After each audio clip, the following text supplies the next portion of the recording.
Thank you for joining us here on KARE11.com. I'm Jason Hackett. Here's a look at some of the biggest news headlines of the day. Our top story here, we're hearing word the union representing Minneapolis parks workers has reached a tentative deal with the board. The message came in this morning after both sides spent hours working out a deal last night. It's been more than 3 weeks since workers first walked off the job over calls for better pay. And we're still waiting to hear what's in the agreement. That could come as soon as today. The next move here is for union leaders to present the new contract to members for an official vote. Turning now to the latest in the 2024 election. Tomorrow, former President Donald Trump and his running mate, Senator J.D. Vance, will be here in Minnesota for a campaign rally. Their visit to St. Cloud comes exactly 2 weeks since the attempted assassination of the former president. Tomorrow's event will happen inside the Herb Brooks Hockey Center. With security top of mind, St. Cloud's mayor says the city, county, and state patrol will work with Secret Service to keep everyone safe. A lot of our folks have been involved in visits of former president and of course, when George W. Bush was here, that was a sitting president in St. Cloud and also at a campaign rally. And of course, we've had a sitting vice president twice. And so a lot of our staff have worked with Secret Service on all three of those events. Doors open at 3 p.m. and the rally begins at 7. The event is free, but registration is required. And on the Democratic side of the race, Vice President Kamala Harris is now officially getting support from the Obamas. I can't have this phone call without saying to my girl Kamala, I am proud of you. We called to say Michelle and I couldn't be prouder to endorse you and to do everything we can to get you through this election and into the Oval Office. Former President Barack Obama posted this video to X. It shows the moment he and former First Lady Michelle Obama called Harris earlier this week to endorse her. Harris thanked the Obamas for their support. Vice President Harris is challenging former President Donald Trump to meet her on the debate stage. Harris accused Trump of backpedaling after initially agreeing to debate her September 10th on ABC News. Trump said earlier this week he would like to move the debate to Fox News and then debate Harris more than once. However, Trump's campaign is now saying it won't commit to future debates until a Democratic nominee is formally chosen. Today, we know more about a Brooklyn Park dog attack that left a 3-year-old severely injured. Police say it happened when the boy and his mom were looking at a home looking at puppies. According to court records, after one dog began attacking the child, another dog jumped in. That's when adults tried to get the dogs off of the boy by using tools around the house. Officers say when they arrived, the attack was still happening. They fired shots at the animals, killing one of them. There's a new Wisconsin law that fixes a flaw in that state's Amber Alert system. Here's a look at where the push for change began. I'm Danny Spiewak in Chippewa Falls, Wisconsin.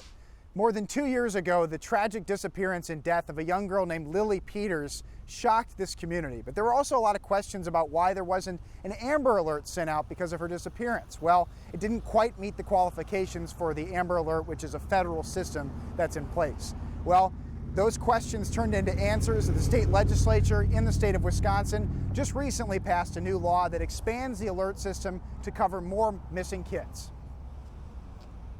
Turning now to an important health alert for parents, so listen up here. There are now 3 confirmed cases of measles in the metro area. The Minnesota Health Department confirms all involve unvaccinated kids in Anoka, Hennepin, and Ramsey counties. Officials say the cases are not linked, but there's concern that they could spread among unvaccinated children. One of the more annoying parts of summer can be all those bugs out there, but there's good news if you've been bothered by mosquitoes. The latest report from the Metropolitan Mosquito Control District shows mosquito numbers are on their way down. It follows the trend we've seen in the Twin Cities over the last 10 years. The data shows the pests usually peak in the first half of July and then decline.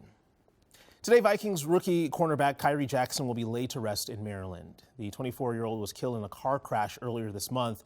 Arja Russo shows us what the Vikings are doing in his honor.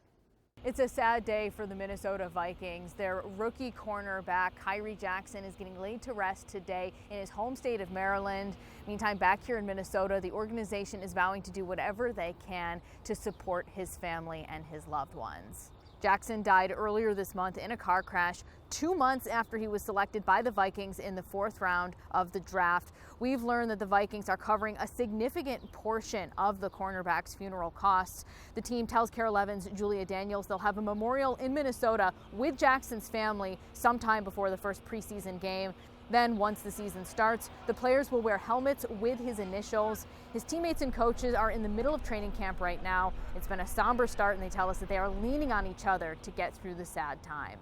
The jersey number that Khyree Jackson was supposed to wear, 31, will not be used this season. Just another example of how this young, promising talent was gone too soon. Back to you.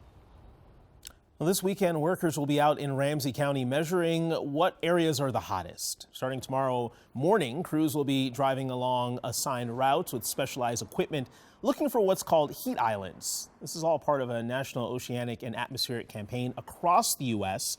The heat sensors are mounted on cars tracking temperatures, air quality, and humidity. Organizers on the local level say the results will help them reduce the health impacts on people living in the hottest parts of the country. If you're looking for a fun way to start the weekend, we're in the 3rd day of the Minneapolis Aquatennial. Throughout the day, the city of Minneapolis is hosting things like workout classes and live music in the Park and Warehouse District. Tomorrow is the final day of Aquatennial, and it looks like it'll be even more jam-packed with the Loring Park Art Festival, Purple Rain 40th Anniversary, live showcase, Aqua Jam, and the Target Fireworks Show to wrap up the night. Pretty jam-packed indeed. And if you're heading out to any one of those events happening this weekend, you're going to want to have a plan to stay cool. We're heading into a pretty hot weekend. Here's a look at your weather. It is going to be a hot weekend. We're looking at temperatures that are going to be warming into the 90s, potentially both Saturday and Sunday. But Friday, this is going to be actually your transition day. And it looks like when you look at the long-range forecast here, this is the 6 to 10-day outlook. It is going to be hotter than average. So that doesn't just mean Saturday and Sunday are going to be warm. It also means next week is going to be warm. And at this time of the year, when you're in the quote-unquote dog days of summer, you're going to have to anticipate 90s, or at least a chance at a few 90s. So here's what temperatures are going to look like this afternoon. 87 degrees for a high. Winds are going to be fairly strong out of the south at 15 miles per hour. A little bit of that breeze continuing. Look at the warmth. Big-time warmth knocking on the door here. Ortonville at 92. It's in the hundreds just off to the west in the Dakotas. The other thing is we've had very, very low moisture. Dew points have been in the 50s the past few days. Well, the weekend, it's going to be muggy, could get oppressive at times. Dew points are going to get close to 70. The problem is I don't see relief. This goes out until Thursday next week. The lowest the dew point's going to get, 65. So when you look at the big picture, we are quiet. We got this big low pressure center driving up this ridge. Now you can actually see the cloud cover today. It's all moving south to north, just nonstop going into Canada.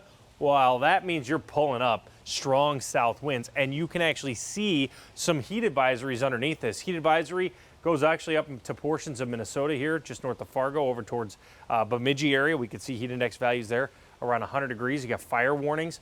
That's from the wind. And look at these temperatures. Yesterday, high temperatures at 107 in Rapid City.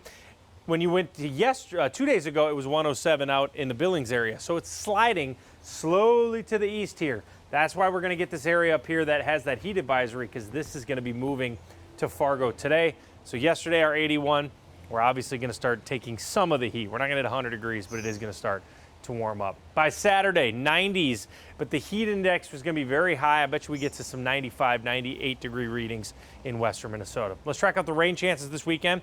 Saturday looks mainly dry here. You can see the afternoon. A couple of isolated storms possible northwest. Saturday night, most of the activity stays from Alexandria north.